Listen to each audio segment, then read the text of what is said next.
use the Force. Hi everybody, so as some of you may know, I had to retake my CBT this morning. Thankfully my old one doesn't run out for a couple more weeks because, you know, I actually failed. Yeah, basically an octopus came flying off the back of a lorry, stuck to my visor. I made a couple of mistakes and then the octopus flew off and he wouldn't believe me. Fucking joking, of course I didn't fail it. You'd have to be a right melon to fail a CBT on the fourth time, let alone the fucking first time. Melon! Hello, melon brain. Melons! Oh, look at that. Yeah, anyway, yeah, so CBT's done again for another 2 years, and I'm hoping that in this 2-year gap, when I get the claim money from my accident, I'll have the money to do my full test and get it out of the way, whether or not I'm in a yellow box. Whether or not I'm going to actually get a bigger bike yet, which I won't be because I can't afford it. Come on. It will just get it out of the way. But doing my CBT again for the fourth time, which really is a chore by this point, I'll admit, just going through all the freaking motions. It's just yes, and even though the instructor knows that I've been riding for as long as I have, he still talks to you and, as if you're a bit of an idiot. Tried to explain counter steering to me, and I was just like, yeah, I know what counter steering is, buddy. But you know, I'll listen, take his words of wisdom, and of course that's why the mirrors are on the bike. I did say to him, look mate, just don't expect me to be going mirror, mirror, shoulder. I may just go shoulder, because they're useless, and I don't have them on fit on the bike most of the time, and I've just put them on for today, and he was like, ah, fair enough. He said, well, just look at the mirrors and look like you would be looking at them. One of the things that's really been highlighted to me, having done 4 CBTs, is, well, anyway, with this place, is the radios, right? They give you a radio that you have in your ear, and he can tell you where to go when he's following you. Now, one funny thing about that was, there's these radios, by the way, they're just like PMR radios. His one is actually wedged inside his fucking helmet. I know it's an auto pickup thing. It's basically when you start talking, it starts transmitting, and when you don't talk, it doesn't. So he's got it next to his mouth. Now, obviously, using in-helmet audio technologies, I know that could be an awful lot better, because what I hear through my little radio is, what? Because of course the other thing is you can't reply. It's a one-way radio, and it's a bit of a problem, because when he said to me straight over second exit, of course I'm paying attention to the road as well. I thought he just said second exit because I didn't hear the first bit because it was so I went for the second exit. Where are you going? Where are you going? Oh, sorry, I misheard you. And then starts giving me a lecture saying, if I've said go straight over second exit, then you should go straight over the roundabout, then use the second exit and the next bit. I was just, so there's nothing I can do. So anyway, it didn't matter. Obviously, you just go around the roundabout and catch up with them.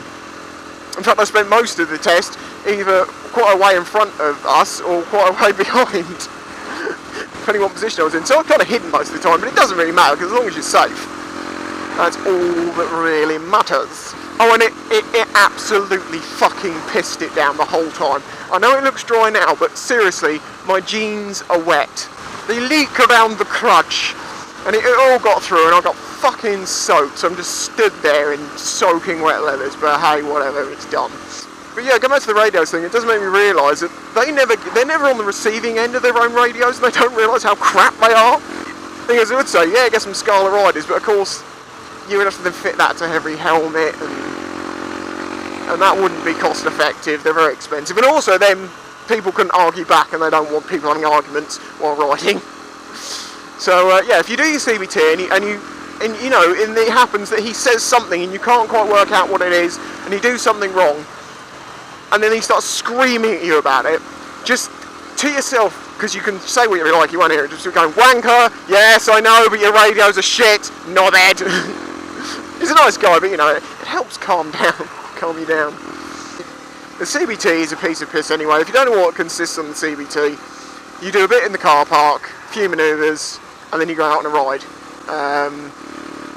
Depending how experienced you are, you can sometimes get through get through all the manoeuvres and everything very quickly, because as long as you can do it, there's no reason to go back over it again and again. I was slightly concerned that they'd know who I was. Like, they'd be like, hang on a minute, we know who you are, but thankfully they didn't. He's too old, he doesn't use the internet. Oh, one other funny thing was the fact that he was, you know, slating my Chinese bike, saying, yeah, but they're shit, aren't they? And I'm like, no, they're not.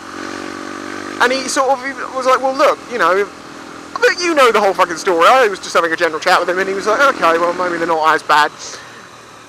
And then as we got back to the training yard, he's on his Yamaha something, I can't think what it is, it's a 600cc or 650 sports bike. And the entire electrics just went poof, gone. We were checking, I helped him check the bike over, and it wasn't any of the main fuses. The ignition's in and everything, it was completely dead. Everything seemed to be plugged in and okay, but someone's going to have to sit on that bike with a multimeter now and work out exactly what's gone wrong with it. But I managed to get in a cheeky, you know, those Japanese bikes. It just makes me laugh, because I have to take, like now when people just start going, oh, Chinese bikes, I'm like, yeah, I know the story, go on, whatever. And then something like that happened, honestly, I was just like, ha ha. That's what happens. Right, I was just doing this as a very quick video, as I haven't had a video up for a couple of days, and I've been really busy and had to get like the bike ready for the CBT and all that sort of stuff. As you notice, as I say, mirrors back on. They won't be for long. But I'm hoping the weather tomorrow is going to be nice, and I might go out on an adventure somewhere. I don't know, we'll see what happens. But just to say that I am here, and things are really starting to calm down in my life now. That's a lot of, well, not stress, it was just, you know, shit you have to get out of the way done.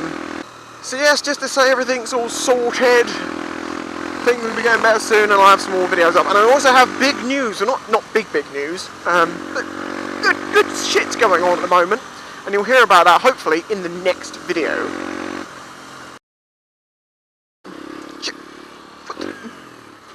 What part of indicating left and going along a road do people not get? Dicks.